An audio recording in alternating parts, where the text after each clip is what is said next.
Cronkite News, the new push for child abuse prevention to be taught in Arizona's public schools. We'll meet the advocate behind the plan. Plus, Phoenix police are implementing a controversial new policy over the use of force across the city.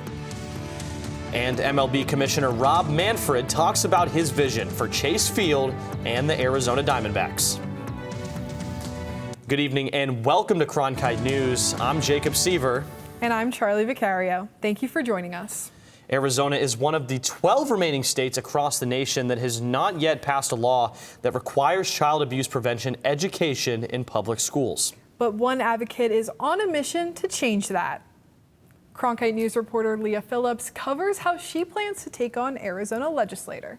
That's right. The law, if passed, would require all Arizona public schools to teach students personal body safety in an effort to help prevent sexual abuse. We're going on 7 years of them continuing to kill this. Sorry, guys. How much longer is it going to take to give kids a voice? That's the question Erin Murrin brought to Arizona's Senate floor as she continues her 10-year battle with the passage of her namesake, Erin's Law. We can take an hour out of a school year to give kids the voice on how to speak up and tell. A fight she isn't taking on alone. Senator Shauna Bullock backing the bill. Nice to meet you. I'm Erin. Requiring public schools to teach age-appropriate personal safety to students. And that education is making an impact in other states where the law has already been passed, sharing a testimony of just one of many cases brought to light thanks to the law. There were 19-year-olds on the stand. There were 6- and 7-year-olds who were babies or not even born when I tried getting my law passed. Who could have prevented this from happening to them had these lawmakers passed this years earlier? According to the Darkness to Light advocacy group, 1 in 10 children will experience a physical form of sexual abuse before they turn 18. Erin's Law has been passed in 30 A statistic that Erin is all too familiar with. For 6 years of my childhood by 2 different men, and nobody educated me on how to speak up and tell. And that personal connection keeps Murrin in the fight. And I told these legislators, one day when you finally pass this, I will come to you with the proof of why I did not give up. Despite states like Arizona repetitively blocking the passage of Erin's Law. You will be believed and you tell somebody. And you keep telling until it stops. As for Murrin, she's not backing down anytime soon. If there's legislators listening to me, I'm coming for you. I don't go away. I will become your biggest headache.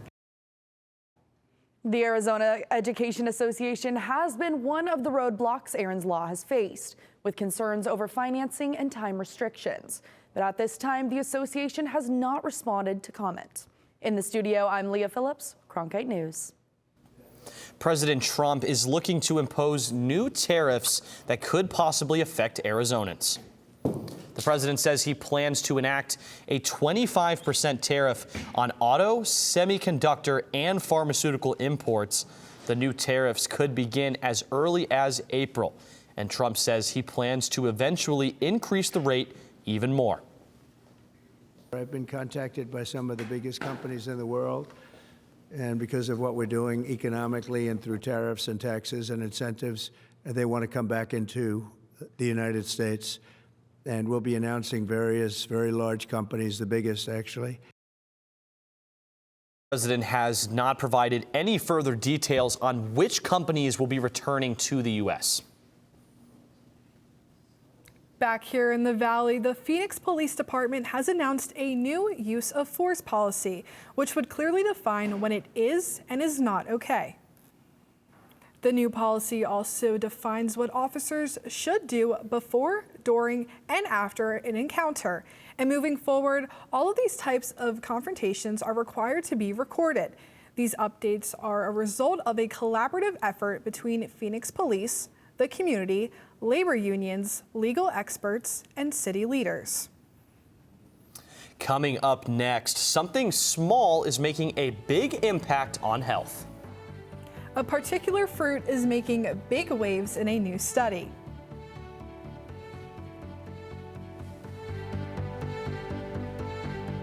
Find out how this fruit could potentially be the future of medicine after the break.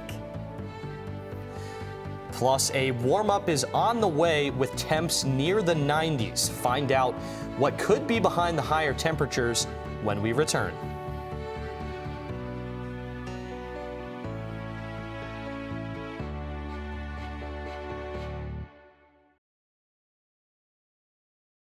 I grew up in a small border town, and water was really important to us. Without enough water, we can't farm, we can't eat, we can't live.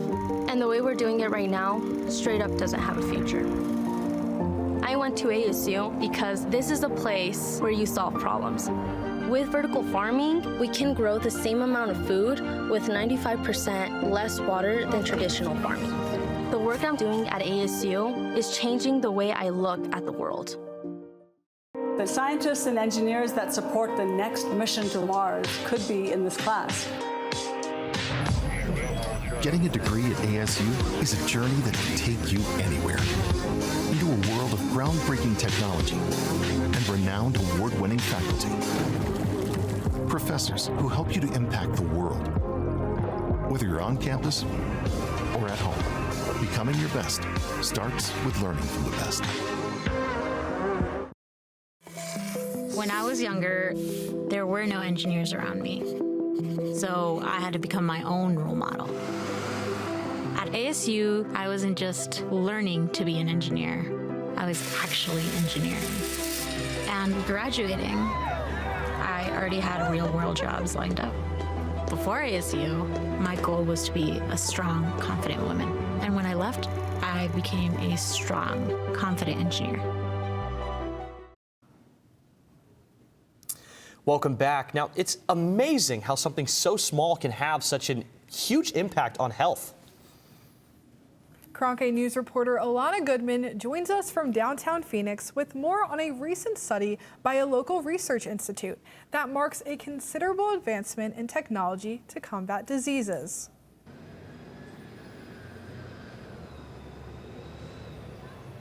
Olives are usually considered a tasty snack, and in Arizona, it's not unusual to find olives and other fruits scuffing up city sidewalks. Scottsdale Honor Health Research Institute found they could deliver and provide cost-effective medication.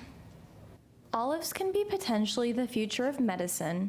Is very inexpensive, and this gives us an opportunity to lower drug costs, to develop treatments that are more effective and have less side effects. Honor Health Research Institute is taking a new process on testing different produce, like olives and other types of fruits and vegetables. The study indicates that olive nanovesicles could potentially be used to target cancer and other diseases while minimizing severe side effects. We believe that the ability to use the microvesicles as a unique delivery system where they can be targeted to particular cells or disease provides us with an opportunity to eliminate off-target side effects. Olives offer a unique approach to medication development. The main advantage of using plant vesicles is in the process of the fabrication. So it's easier than using human cells that you need to grow in a bioreactor, in a very sterile environment, very precise control environment. Now the plant is much easier to grow and process for the extraction of those plant vesicles. Dr. Slater mentions that collaborating with partners to develop new technologies for safe drug delivery will have a positive impact on patients and make a significant difference in healthcare. The treatment is not yet available, and the study is still in its early phases. Reporting in Phoenix, Alana Goodman, Cronkite News.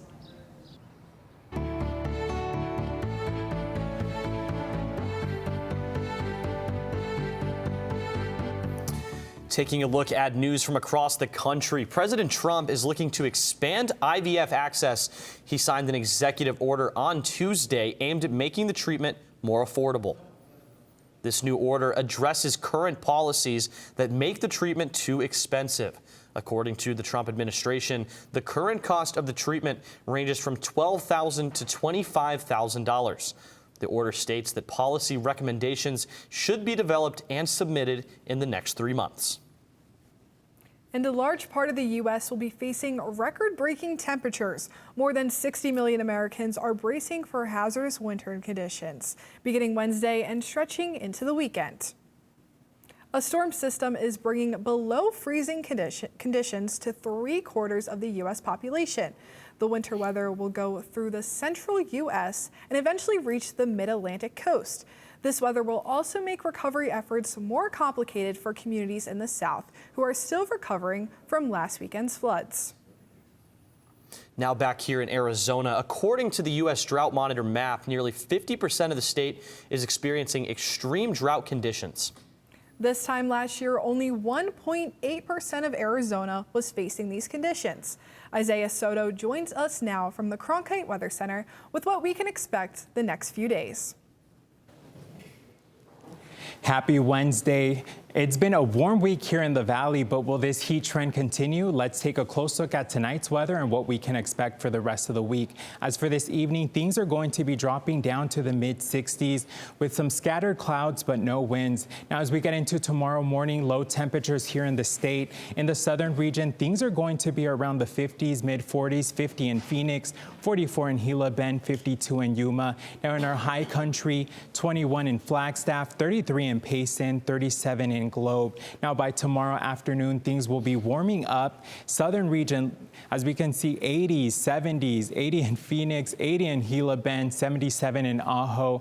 Now in our high country, a lot cooler, but still warmer than the historical average, 53 in Flagstaff, 65 in Sedona, 60 in Show Low. Now the big question, will it be warming up here in the valley for Thursday, Friday, Saturday? Temperatures are going to be around the 80, 79. Now, as we get into the rest of the week, 90s by Wednesday and Thursday.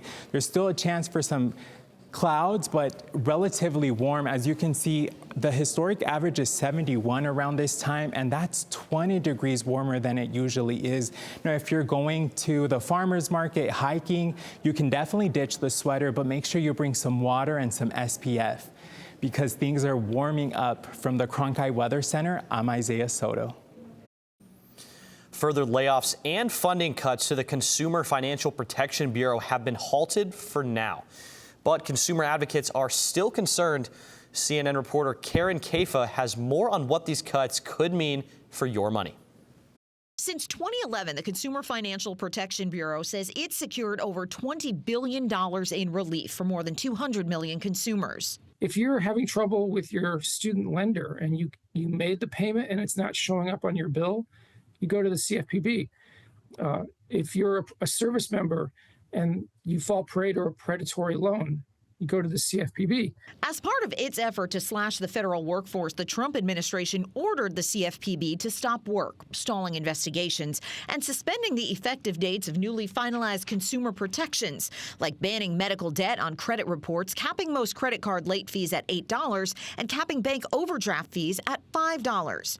Last week, Senator Elizabeth Warren, who helped create the CFPB, asked Federal Reserve Chairman Jerome Powell what the banking landscape might look like without it. If the CFPB is not there examining these giant banks to make sure they are following the laws on not cheating consumers, who is doing that job? I can say no other federal regulator. No one.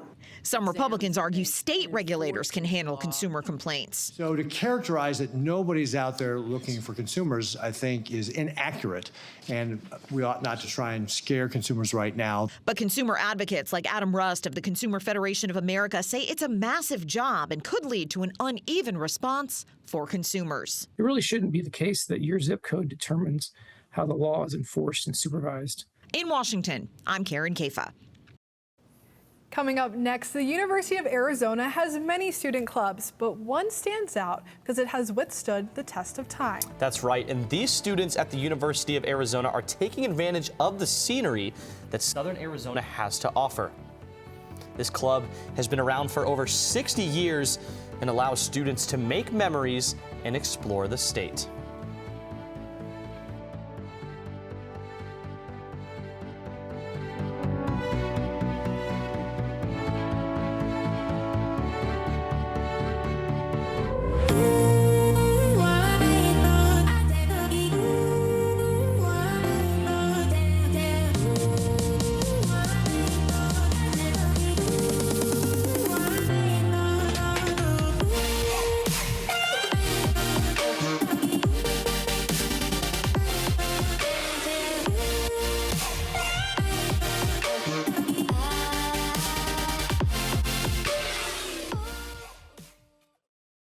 I grew up in a small border town, and water was really important to us. Without enough water, we can't farm, we can't eat, we can't live. And the way we're doing it right now, straight up doesn't have a future. I went to ASU because this is a place where you solve problems. With vertical farming, we can grow the same amount of food with 95% less water than traditional farming. The work I'm doing at ASU is changing the way I look at the world. Innovation at the Walter Cronkite School is pushing the boundaries of traditional journalism. Storytelling has evolved over the years. This is part of that evolution. Students in the Innovation and Entrepreneurship Lab are using emerging technology to create scenes in augmented and virtual reality, coding playable games, and bringing the audience into the story. They're only limited by their imagination and their willingness to learn. Find out more at cronkite.asu.edu.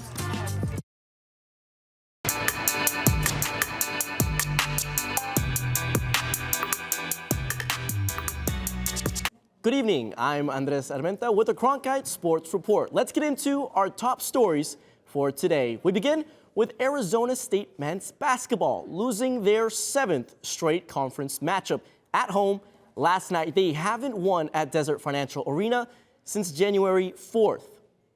This time it was against the number 5 ranked Houston Cougars. The Cougars were dominant throughout the entire game, outscoring the Sun Devils 47-31 in the first half, and finally sealing the coffin shut, winning 80-65. Head coach Bobby Hurley's thoughts on the game were fairly simple.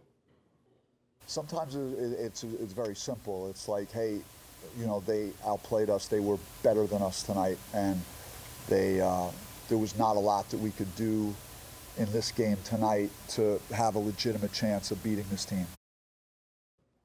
Hurley and the Sun Devils fall to 3-12 in conference play and are just ahead of last place Colorado, who's got 1 win in conference. The Sun Devils have a few days off before traveling to Kansas to take on the Wildcats. The Sun Devils and Wildcats women's basketball programs are having different looking seasons so far. Cronkite News' Quentin Presley was in Tucson for their duel in the desert to see what positions these squads are in and how they'll be gearing up for tournament play. The women's basketball programs at ASU and Arizona have been on different paths the last 5 seasons. The Wildcats, behind coach Adia Barnes, have reached the NCAA tournament 4 straight years, while in that same time period, the Sun Devils have yet to play in the postseason. But with a skillful backcourt and a roster filled with heart and hustle, this year, Coach Adair has a strong feeling for what the rest of the season holds for them. I keep talking about how scary this team is going to be going, just down the stretch and going into the Big 12 tournament, because everyone is getting game experience. And we haven't seen that best by all players all at the same time, and it's coming. As for the Wildcats, their young roster sits in the middle of the pack in the Big 12, and their high energetic perimeter defense and eagerness to get out and run on the break allows them to completely change the outlook of games. I would just say we're some dogs. I think we turned them over a lot. I mean, in the first 5 minutes, they had turnover. So just staying with that aggressive mentality. We're a transition team, so turning them over helps us on offense a lot. Coming off a 2-game losing streak, the Arizona Wildcat fans made sure they showed up for their duel in the desert against Arizona State. 8.4 thousand people packed all in McHale Center for this electric matchup. Tonight our fans were tremendous. To have 8,300, almost 8,400 fans tonight, it's a season high. It's really good for our ASU game. But they were here and they were loud, and it makes a big difference. Arizona has proven themselves with credible victories over Cincinnati and even 18th ranked at the time, West Virginia. A big reason for this success has been the improvement of their top 2 leading scorers, Jada Williams and Brea Cunningham. At their growth and just watching them, how much better they've got from their first year to this year. An example of that would be Brea. She couldn't stay in a game last year. She was constantly in foul trouble. Jada, more efficient, using certain actions and reading the plays and scoring. With the Big 12 tournament on the horizon, both teams' February performances will have huge implications on if they will expect to be dancing in March. In Tucson, Quentin Presley, Cronkite News. The Sun Devils will face off against the Wildcats for their last game and senior day at DFA on March 1st. With spring training here in the Valley, MLB's Commissioner Rob Manfred made a stop at Media Day. He praised the Diamondbacks' ownership about their commitment to find solutions to keep the D-backs going strong in Arizona. He also gave his thoughts about how the future of Chase Field may be shaped. I give Derek and Ken a lot of credit for trying to be creative, making sure that we have a facility here in Arizona that's good for the long term, and making, obviously, on the club's part, a huge financial commitment towards achieving that goal. From the warm air of Arizona to the frigid ice of hockey, USA and Canada are geared up for a fantastic finish. The NHL Four Nations face-off is set to conclude Thursday evening with an exciting rematch between the United States and Canada. The first game was full of excitement from the beginning, with 3 different fights happening in the first 9 seconds of the game. USA would go on to win that one, securing them a spot in the championship game, while Canada would then take down Finland 2 days later to earn their spot in the finale. Both teams will look to impose their physical dominance as they attempt to earn bragging rights over their arch rival. Fans were treated to an in-state rivalry matchup on the softball diamond when the Grand Canyon Lopes hosted the Sun Devils. GCU's defense shined, forcing the Sun Devils to leave runners on base while making Webb gem defensive highlights. The Lopes complemented their defense with their bats, scoring their 3 runs by way of a solo home run and a double, bringing in 2. The Lopes would go on to shut out the Sun Devils and secure their 3-0 victory. The Lopes now improve to a record of 10-2, while the Sun Devils shift to 7-4. Both teams will host a plethora of schools this weekend for the Sun Devil Classic, as they look to improve their records before conference play begins. In Tucson, the University of Arizona offers a wide variety of different clubs. But this club, which meets every weekend exploring Arizona, has been around since the 1940s. Our Sammy Califf went down to Tucson to learn more about this unique group. Every Saturday and Sunday, the club meets at 7 a.m. to begin their weekly adventures. Taking the drive creates opportunities for the members to get to know each other. This club has allowed me to really find a community of people that I can relate to, I can get along with, and I can have fun with every single weekend. Most of my friends came from this club. The University of Arizona Ramblers Hiking Club has been hiking some of the tallest mountains in Arizona. Over the past few decades, the club has garnered more and more members. Today, the club has over 1,000 members who participate in hikes on a regular basis. Seeing it grow to like 1,000 is just surreal. Like we went from maybe a hike every 2 months to, I don't know, 40 to 60 hikes per semester. So. Every weekend is always something new for the Ramblers. Witnessing Arizona's beauty and reaching new heights is the highlight of every hike. However, it's always better to spend it with people you know and love. And I've met people from all over, all different walks of life, all different types. And we all, we have one thing in common, and that's we want to go outside and walk up a mountain. So it's great to bond in that way and then meet and learn all kinds of stuff about all kinds of people. If you are someone who likes high places or someone who is just adventurous in general, then you should consider signing up for the University of Arizona Ramblers Club. As you can see, we are nearly 10,000 feet in the air on Mount Lemmon. And quite frankly, this is the highest I've ever been, besides an airplane. From Tucson, for Cronkite News, I'm Sammy Califf. Glad to see a club that's over 75 years old, still thriving, and giving students an opportunity to explore all of what Arizona has to offer. I'm Andres Armenta with the Cronkite Sports Report. Charlene Jacob, back to you guys at the desk. Coming up next, it looks like Egypt's Valley of Kings has even more secrets yet to be revealed. Archaeologists are claiming to have unearthed a, quote, remarkable discovery. Find out after the break which ancient royal is making headlines and why this is such a historic breakthrough.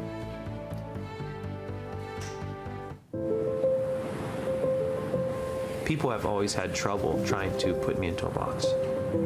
A professor, suit and tie is just not me. Without the ocean, I don't know what all the pressure's on you. You know, the ocean's always been there for me. It's all on you right now. As Hawaiian people, we believe that the coral is the first living being to come out of the darkness. It's the foundation of our entire lifestyle, and that's what my research is about. What we do is we take photographs of the reef over long periods of time to create models that can tell us what the planet is doing. If we go deaf to what the Earth is telling us, then we'll never be able to live in harmony. If I can get my students excited about protecting the ocean, then they're the ones who are gonna really make the difference. I hope my students realize that I'm not trying to prepare them for something in the distant future. Their time is now at Arizona State University. A royal tomb belonging to an ancient Egyptian king has been discovered. A joint Egyptian-British archaeological team found the entrance of the tomb in 2022, just a mile and a half away from the Valley of the Kings site. At first, the team believed the tomb belonged to a royal woman due to the proximity of the tombs of queens and wives also found in the area. However, this tomb belonged to Thutmose II. This is the first royal burial chamber unearthed since 1922. That's it for tonight's edition of Cronkite News. I'm Jacob Seaver. And I'm Charlie Vicario. Thank you for joining us. And to see top Arizona stories anytime, log on to cronkitenews.azpbs.org.